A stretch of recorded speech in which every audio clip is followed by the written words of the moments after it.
Welcome to Fire Leo Tarot. I'm a tarot reader and intuitive. Shout out to all my lovely fire Leos.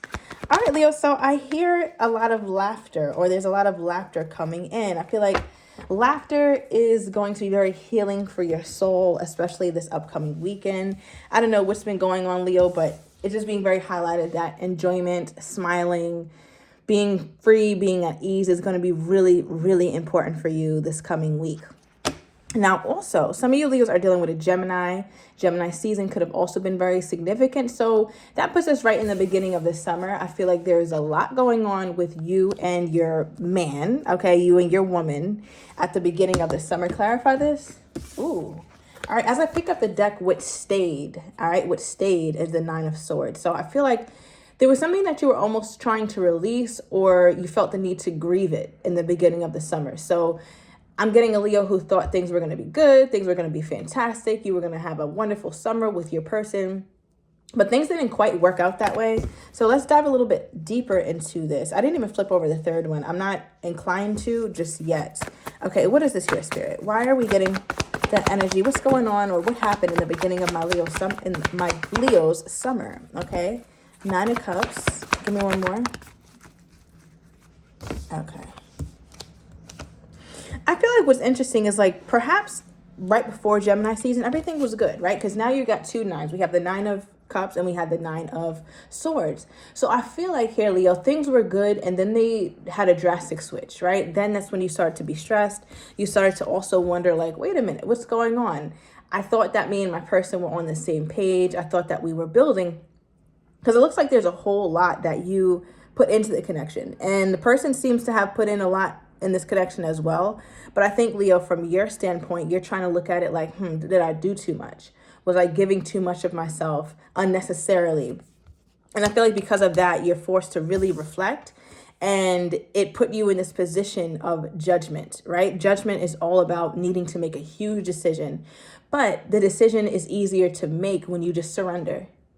Right? When it's difficult, when you don't exactly know which way to go, or exactly how, I want to say, how successful the relationship with you and this person could be. So the only option for you is to just surrender. It's like, I don't know if it's going to be successful. I don't know if it's going to be unsuccessful. But I'm just going to give it to God. I'm just going to leave it alone and just hope the best. So I feel like that was kind of your summer, and it could also explain why for many of my Leos, Leo season was kind of bleak and Virgo season was more Leo season, like Leo season part 2.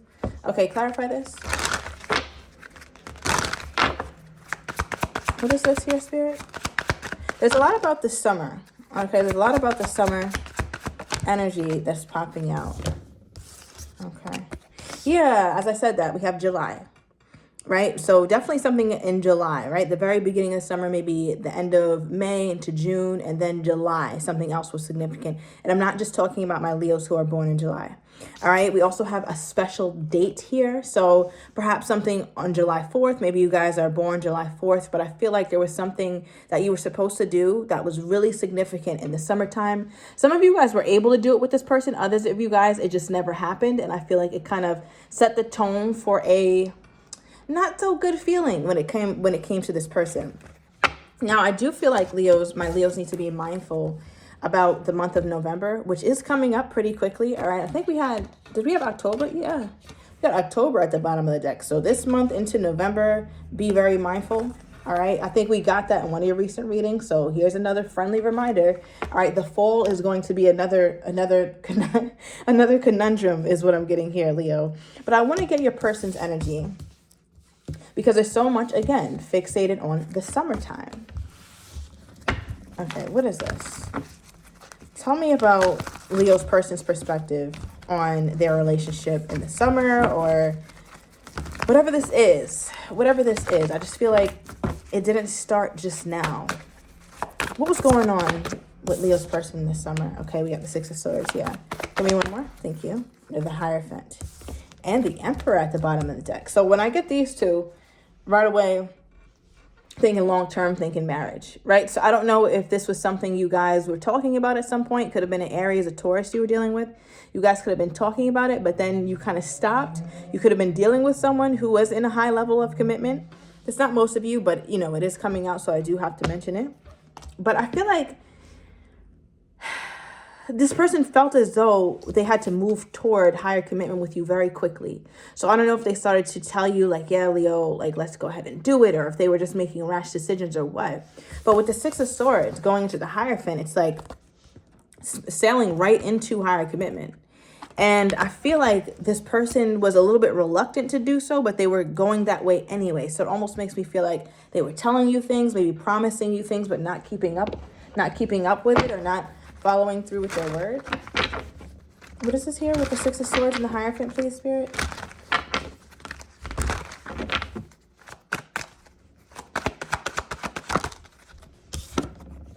Okay. Give me one more.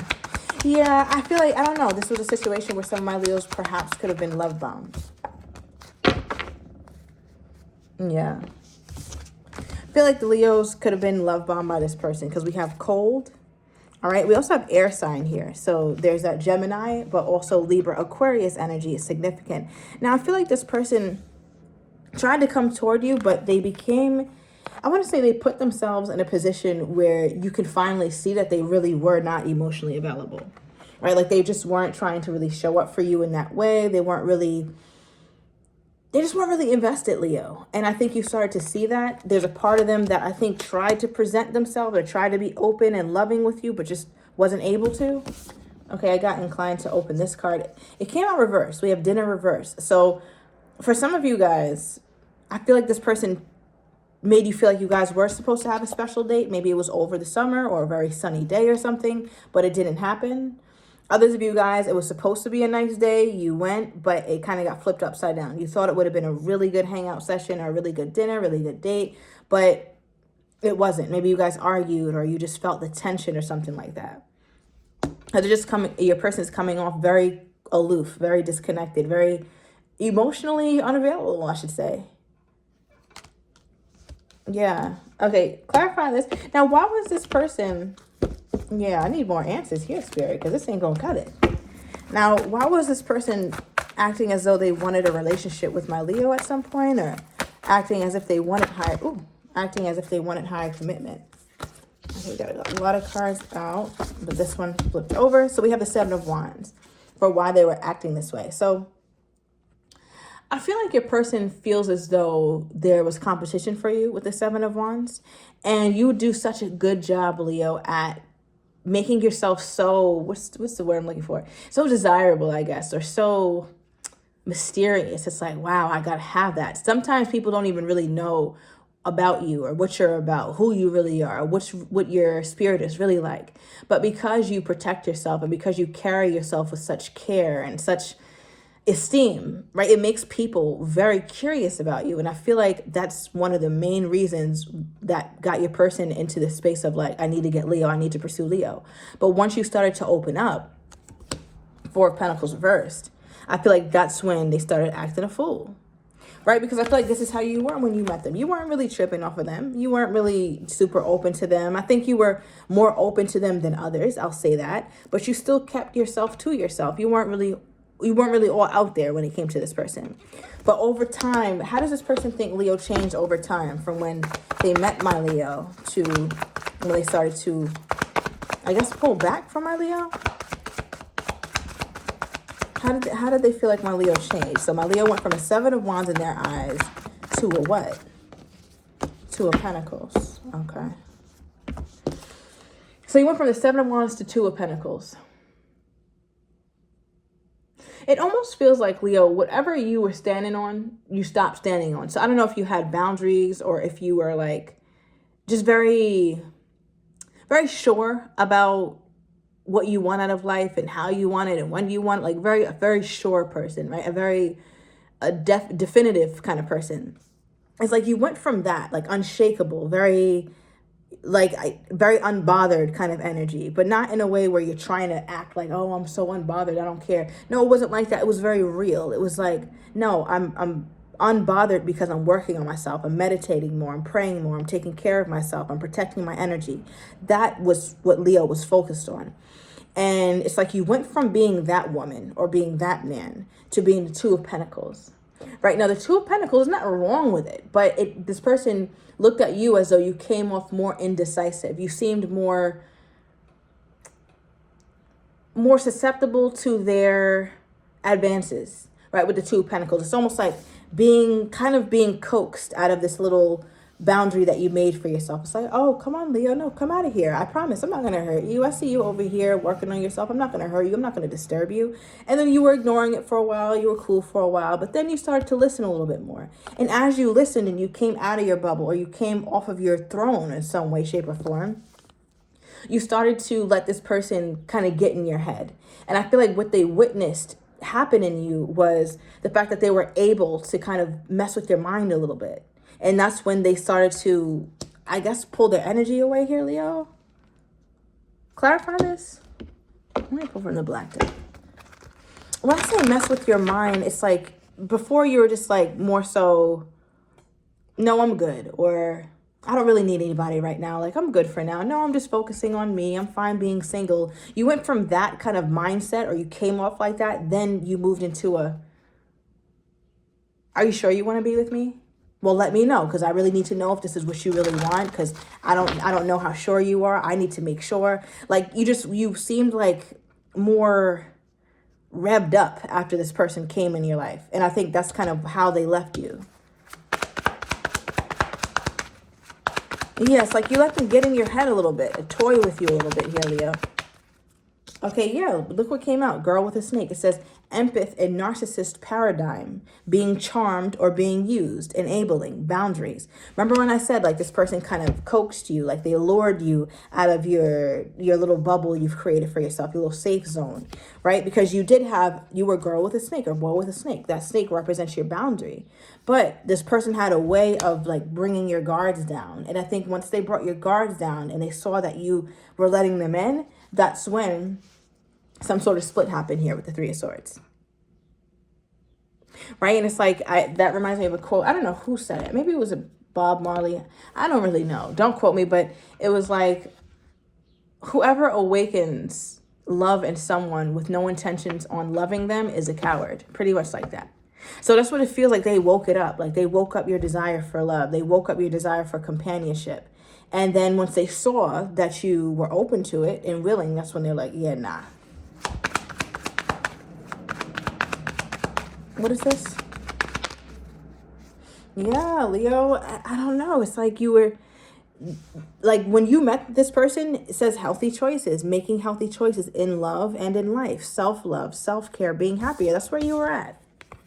Especially something around like July. I feel like you were no nonsense. You were really focused on yourself. I'm talking about you were eating well, meditating more, journaling. Anything that you said that you were going to really focus on, you were focused on it.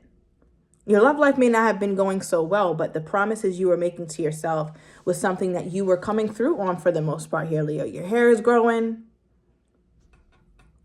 Wow, like what? It's just crazy like that somebody would take advantage of this or see this as a negative. Oh my God, Leo. I don't know how I feel about this person. So what the hell do they want with the Leo? Like, what do they want with my Leo then? What does this person want with my Leo? Okay.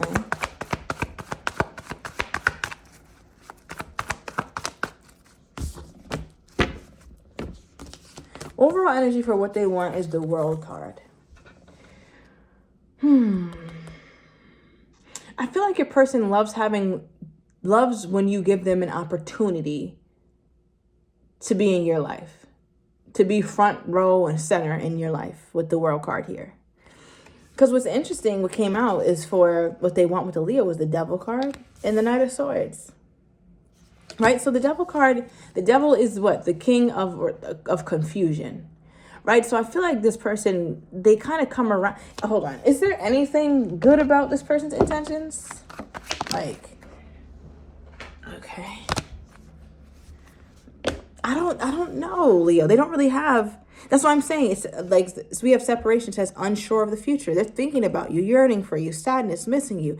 Yeah, there's some emotions there, but they're just not sure. Like, they don't know where to place you in their life. And anytime it's confusion, it's a no, Leo. It's a no. No, it's no. Okay, I don't know who needs to hear that. Maybe I know some of you guys aren't going to like this. Click off and go click on another reading that says you two are going to ride off into the sunset. But if this is resonating thus far, it's a no, Leo. I don't care. I'm sorry. Because somebody pulling up on you like this is crazy. I just asked, what the hell do they want with my Leo? They don't know. They're bringing confusion because they don't know. They're confused with this situation. So all they can bring you is a whole lot of confusion. The Knight of Swords is also movement, right? It's a fast movement. So I feel like maybe you guys haven't been talking for a while and now it's their time to come in or something, to come toward you. Give me more on this person's energy toward my Leo. Okay, we have, yeah, just watch. Okay, so that kind of has that surprise element to it, or that let's see what this is going to be. All right, at the bottom of the deck, we do have hiding my feelings with their energy toward you. So, Leo, I'll go into the extended. I'm going to overturn these cards. I want to get your person's next actions, how they're truly feeling but do not have the courage to say, as well as what you're not expecting and the likely outcome. If you're interested, everything is down below in the description to the extended. See you in a minute, Leo.